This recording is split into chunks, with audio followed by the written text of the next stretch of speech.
आज जिस सीट की सबसे पहले बात करेंगे वो है सुगौली विधानसभा सीट। पूर्वी चंपारण की ये सीट है और फिलहाल राजद के कब्जे में है। शशि भूषण सिंह यहाँ से राजद के कैंडिडेट जिन्होंने जीत हासिल की है। लेकिन इस बार विधानसभा का चुनाव सुगौली में कैसा होगा इस पर तो हम चर्चा करेंगे, लेकिन उससे पहले इस सीट के मिजाज को जान लेते हैं। रंजन जी, अगर सुगौली को स्कैन कर रहे हैं आप तो क्या रिकॉर्ड्स नजर आते हैं? इस सीट का मिजाज कैसा रहा है?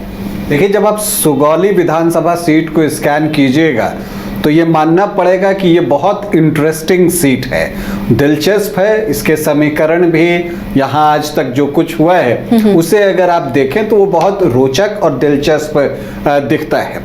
अगर आप ऐसे देखिए तो मैं ये कह सकता हूँ कि सुगौली ने कभी किसी को निराश नहीं किया है। और इन द सेंस ये है कि कैसे निराश नहीं किया कि अगर आप यहाँ पर देखें तो तमाम पार्टियों के विधायक जो है वो चुने गए हैं, चाहे वो समाजवादी सोच के हों, कांग्रेसी हों जो कांग्रेसी सोच है उस सोच के हों, लेफ्ट की सोच के हों, यहाँ से लेफ्ट भी जीता है चुनाव, राइट भी जीत रहा है, बीजेपी भी यहाँ से चुनाव जीती है और फिर निर्दलीय भी यहाँ से चुनाव जीते हैं। तो किसी को इन्होंने निराश नहीं किया, सबको प्रतिनिधित्व का अवसर मिला है सुगौली में। एक और चीज है कि यहाँ पर जब आप जाति के आधार पर भी देखिएगा तो यहाँ पर ऑलमोस्ट हर जाति से आपको विधायक जो है अब तक बने हैं, मतलब ज़्यादातर जो जातियों से विधायक बनते हैं अगर आप उसे देखें तो यहाँ पर अगर आप देखिए तो ब्राह्मण विधायक हुए हैं, दलित विधायक भी हुए हैं, इसके अलावा राजपूत भी विधायक हैं। अभी जो विधायक हैं वो राजपूत ही हैं। मुस्लिम भी यहाँ से विधायक हुए हैं, वैश्य भी यहाँ से विधायक हुए हैं, मल्लाह भी यहाँ से विधायक हुए हैं। तो सभी को जो है प्रतिनिधित्व का अवसर सुगौली ने दिया है। वैसे अगर आप सुगौली की बात कीजिए विधानसभा की तो ये पूर्वी चंपारण जिला में है और जो इसका लोकसभा है वो पश्चिम चंपारण है। और यहाँ पर अगर आप इसे देखिए तो सुगौली इतिहास में भी प्रसिद्ध रहा है। जो सुगौली की संधि हुई थी 1815-16 के आसपास जो है वो, जिसकी बदौलत एंग्लो नेपाली युद्ध जो है वो समाप्त हुआ था। तो इतिहास में भी सुगौली का जो है स्थान है। इतिहास के विद्यार्थी इसे अच्छी तरह से जानते हैं, लेकिन राजनीति शास्त्र के विद्यार्थी क्या कुछ जानते हैं या उन्हें जानना चाहिए, वो अब हम चर्चा कर लेते हैं।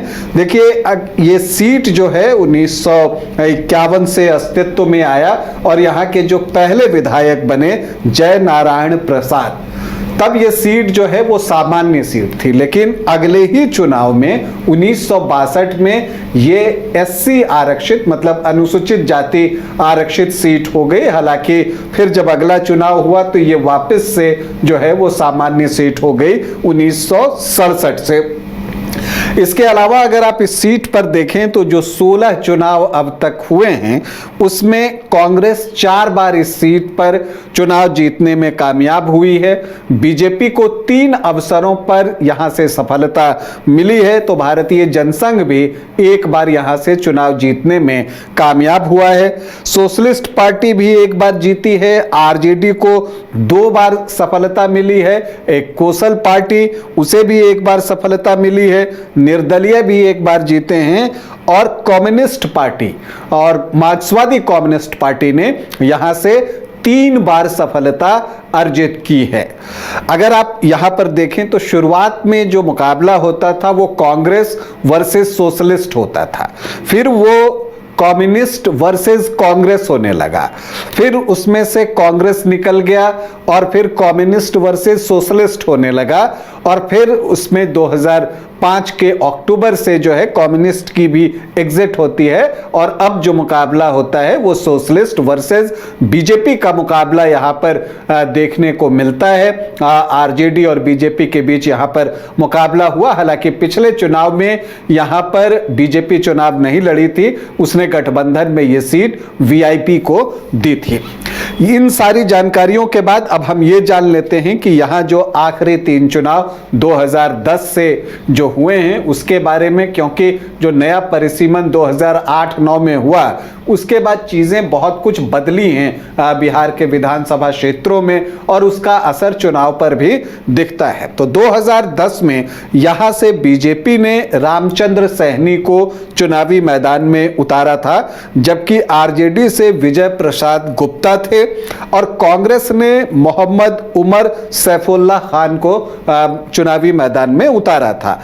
लेकिन जीत यहां पर मिली रामचंद्र सैनी को 39,021 वोट, मतलब लगभग 34.5% वोट जो है वो रामचंद्र सैनी को आए, जबकि जो विजय प्रसाद गुप्ता थे उनको 26,642 मतलब 23.5% वोट आए, और जो कांग्रेस के उम्मीदवार थे मोहम्मद उमर उनको 10,922 मतलब लगभग 11,000 वोट आए, 9.63%। तो जीत यहां पर मिली रामचंद्र सैनी को 12,379 वोटों से। फिर 2015 महागठबंधन बन चुका था और जेडीयू, आरजेडी और कांग्रेस एक साथ जो है वो चुनाव लड़ रहे थे। तब भी ऐसी परिस्थिति में बीजेपी ने यहां से रामचंद्र सैनी पर विश्वास दिखाया और उन्होंने निराश भी नहीं किया। आरजेडी से ओम प्रकाश चौधरी वो चुनावी मैदान में थे यहां पर, और शशि भूषण सिंह निर्दलीय यहां से चुनाव लड़ रहे थे। बीजेपी को तब 62,384 वोट आए। ओम प्रकाश चौधरी जो आरजेडी से चुनाव लड़ रहे थे उनको 54,628 वोट आए, मतलब 35.13%, और शशि भूषण सिंह जो निर्दलीय चुनाव लड़ रहे थे उनको 15,000 से कुछ ज्यादा वोट आए, 9.65% वोट। तो फिर से जो बीजेपी के रामचंद्र सैनी हैं वो 40.12% वोट लाकर 7,756 वोटों से जीत हासिल करने में सफल रहे। फिर 2020 आता है और उस समय तक जेडीयू वापस से एनडीए फोल्डर में आ गया था। वीआईपी के साथ भी जो है गठबंधन था बीजेपी का, एनडीए फोल्डर में तब वीआईपी थी। तो जो सुगौली की सीट है, चूंकि यहाँ मल्लाह वोटर्स की संख्या अच्छी है, बीजेपी ने जो है वो मुकेश सहनी को दे दी, वीआईपी पार्टी को दे दी, और वीआईपी ने उम्मीदवार यहां से रामचंद्र सैनी को ही बनाया। मतलब जो पिछला 2 चुनाव बीजेपी के टिकट पर जीते थे, इस बार जो है वो वीआईपी के प्रत्याशी बने। वो चुनावी मैदान में उतरे और उनके खिलाफ जो 2015 में निर्दलीय लड़े थे शशि भूषण सिंह, और निर्दलीय लड़कर जो है वो लगभग 10% के आसपास वोट लेकर आए थे, उनको आरजेडी ने अपना प्रत्याशी बना दिया।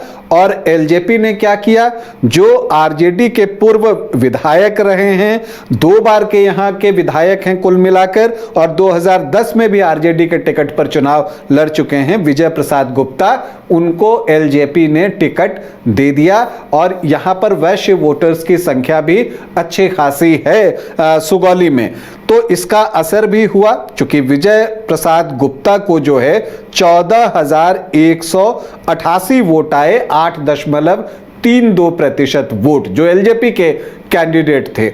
और जो हार जीत हुई बीजेपी और आरजेडी के बीच में वो हुई 4,447 वोटों की। तो एलजेपी के कैंडिडेट होने की वजह से यहां पर वीआईपी को नुकसान हुआ, और रामचंद्र सैनी जो जीत की हैट्रिक लगा चुके थे, चौका लगाना चाहते थे, वो आउट हुए और वो चुनाव हार गए। उनको 61,820 वोट आए थे, जबकि शशि भूषण सिंह को 65,267 वोट आए थे, और ये जीत जो है शशि भूषण सिंह को 4,447 वोटों की मिली। तो ये आंकड़ा पिछले 3 चुनाव का। अब अगर आप इसे देखें कि इस बार क्या कुछ होगा, तो इस बार स्थिति ऐसी है कि अब चीजें बदली हैं पिछले चुनाव से। वीआईपी जो है, मुकेश सहनी की पार्टी जो है, वो अब महागठबंधन के साथ है। ऐसे में वो ये सीट मांगेगी, ये मानकर चलिए। अब मानते हैं या नहीं मानते हैं, ये फैसला तो निश्चित तौर पर आरजेडी को ही लेना है, क्योंकि आरजेडी ही वहाँ बड़ा पार्टनर है और उसी के निर्णय जो है अंततः माने जाएंगे। लेकिन यहाँ पर मुकेश सहनी इस सीट पर बार्गेनिंग जरूर करेंगे, क्योंकि इस सीट पर जो है मल्लाह वोटर्स की संख्या अच्छी है, और समीकरण जो है उसमें अगर मल्लाह वोटर्स इंक्लूड हो जाते हैं तो वो समीकरण बहुत सशक्त हो जाएगा। तो इसलिए जो है यहाँ पर वीआईपी ये सीट डिमांड कर सकती है। लेकिन आरजेडी के साथ परेशानी ये है कि उसकी सिटिंग सीट है। शशि भूषण सिंह अभी भी जो हैं वो आरजेडी के विधायक हैं और वो सक्रिय भी हैं। सोशल मीडिया पर जाइएगा तो वे एक आरजेडी प्रत्याशी के तौर पर प्रचार भी कर रहे हैं। हालांकि जो शशि भूषण सिंह हैं वो एक वरिष्ठ विधायक हैं, उनके करीबी रिश्तेदार हैं, जिनसे कि मुझे लगता है कि नाखुशी है थोड़ी बहुत मुकेश सहनी की।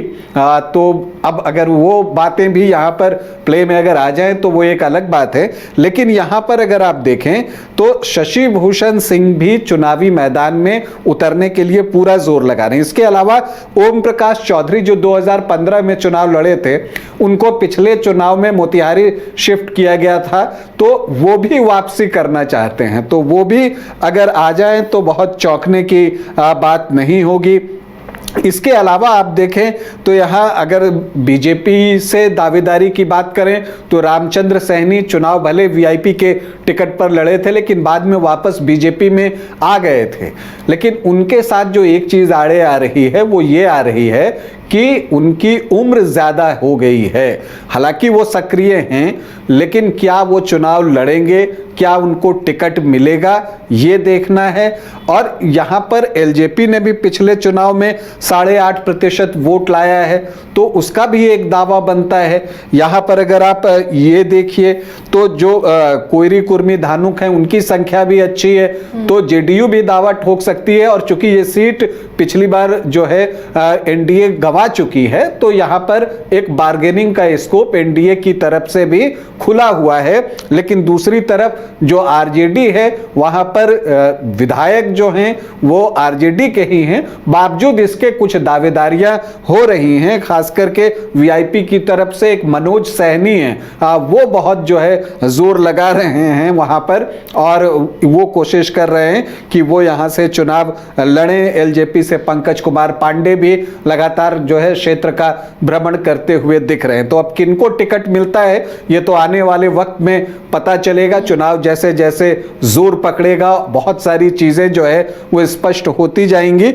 अब हम थोड़ा सा इसके जातीय समीकरण की तरफ अगर हम लोग चलें तो जो एक अनुमान है, ये मैं बार बार कहता हूं कि जो हम आंकड़े बताते हैं जातियों के बारे में, क्योंकि बिहार में ऐसा कोई भी हर जिला का या हर विधानसभा का कास्ट सेंसस हुआ नहीं है कि इस विधानसभा में कौन कितने हैं। तो एक अनुमान है, कुछ लोग सहमत होते हैं, कुछ असहमत भी होते हैं। तो यहां पर जो एससी वोटर्स हैं वो 11.22% हैं, लेकिन यहां पर मुस्लिम वोटर्स जो हैं वो बहुत अच्छी संख्या में हैं, 23.4%।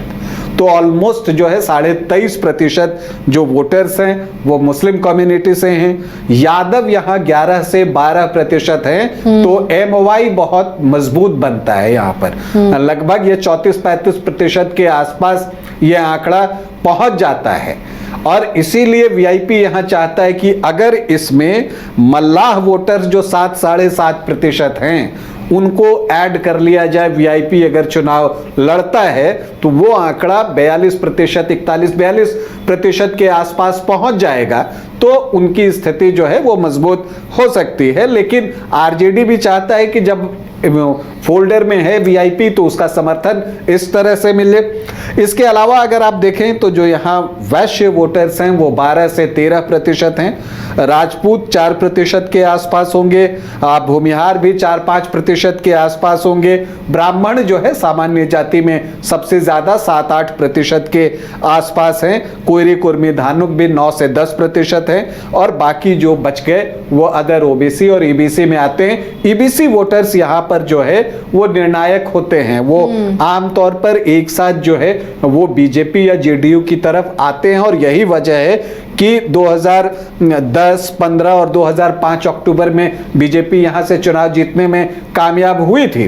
तो अब वो आंकड़ा चलता है या नहीं चलता। माई का तो बिल्कुल आरजेडी का क्लियर कट है कि माई प्लस वो इसमें चाहता है कि मल्लाह वोटर्स जुड़ जाए, तो उनका काम बन जाएगा। पिछली बार राजपूत वोटर्स उसमें जुड़े थे तो तब उनका काम जो है वो बन गया था। वही 38.26% वोट जो है वो शशि भूषण सिंह को आए थे। और जब आप जोड़िएगा MY प्लस राजपूत वोटर्स की संख्या तो वो इसी के आसपास जो है आती है, तो वो उनको कन्वर्ट हुआ था। जबकि जो NDA फोल्डर है वो वैश्य 12-13%, सामान्य जाति के जो 16-17% वोटर्स हैं, कोयरी कुर्मी धानुक 9 से 10%। तो ये आंकड़ा भी जो है 38-40% के आसपास पहुंच जाता है। तो ऐसे में जो अनुसूचित जाति के वोटर्स हैं और जो EBC हैं, अति पिछड़ी जाति के वोटर्स हैं, उनका इंपॉर्टेंस बहुत बढ़ेगा और वही निर्णायक बनेंगे, क्योंकि ऑलमोस्ट मुकाबला नेक टू नेक आके खड़ा हो जा रहा है। तो ऐसे में जो ज्यादा SC वोटर्स को अपनी तरफ कर ले या अति पिछड़ी जाति के वोटर को कर ले तो वो चुनाव जीत सकता है। लेकिन अभी उसके लिए हमें इंतजार करना होगा कि समीकरण एग्जैक्ट बनता क्या है। जब एक बार उम्मीदवार घोषित हो जाएंगे तब जब है आप देखिएगा कि ये और बेहतर तरीके से चीजें सामने आएंगी। लेकिन कुल मिलाकर सुगौली की सीट का जो राजनीतिक इतिहास है वो जितना दिलचस्प है, इस बार का चुनावी मुकाबला भी उतना ही दिलचस्प होने जा रहा है। तो बिल्कुल देखिए, सुगौली का चुनावी मुकाबला इस बार बेहद दिलचस्प होगा और उस पर हमारी नज़र भी टिकी रहेगी कि सुगौली में किस तरह की फाइट होती है और क्या राजद और VIP के बीच इस सीट को लेकर खींचतान होगी और NDA की तरफ से कैसा मुकाबला रहेगा। तो इन तमाम चीज़ों पर आने वाले दिनों में जैसे जैसे चुनाव नज़दीक आएगा तो ये कहानी और दिलचस्प होती जाएगी, उस पर भी हमारी नज़र बनी रहेगी।